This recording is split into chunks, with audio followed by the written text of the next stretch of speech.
This is going to be a relatively quick demo about how the two-factor authentication works within the Brightsquid system. Currently, the Brightsquid two-factor authentication system requires an SMS text message to be delivered to the account holder's phone to verify their identity. So let me log in first of all to show you how it works without two-factor authentication. This is what you're used to. Of course, I type in my username, and then I type in my password, and then I click login. That's all that's required to access my account. And that gets me into my personal account that no one else has access to, because of course I don't share my username and password with my coworkers. This is my account and mine alone, right?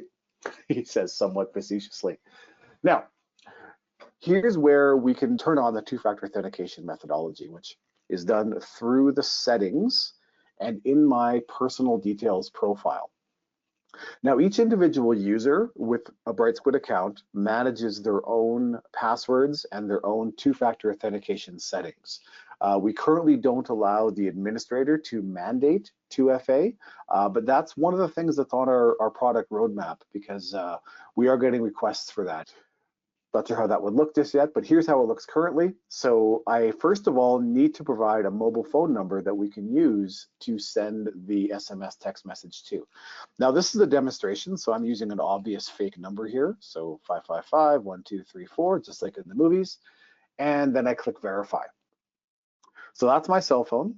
So now the Brightsquid system has sent to my mobile phone a 6-digit verification token or number.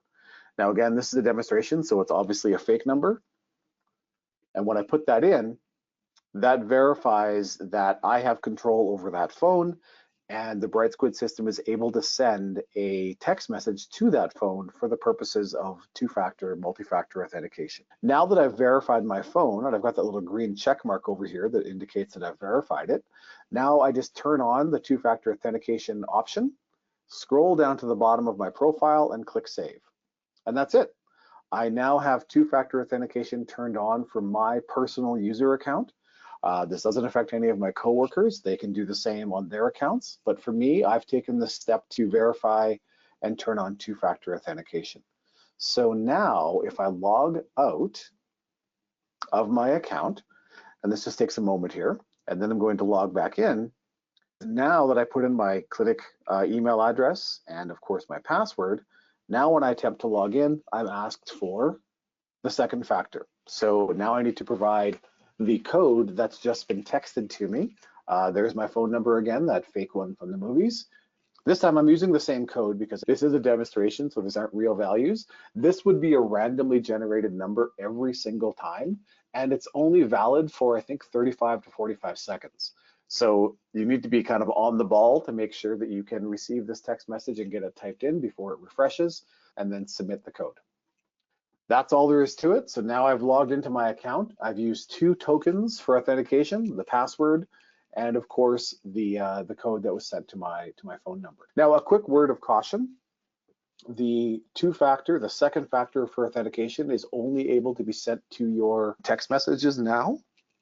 So if you do run into a situation where you don't have access to receive a text message, you can contact the Brightsquid customer service team, and we can set up a secondary mode of authentication that we can do with you as a customer service.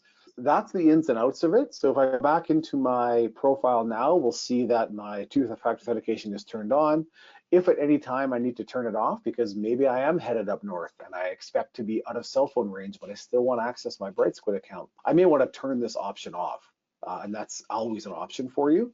It's not a locked door. You can always turn off that second bit of authentication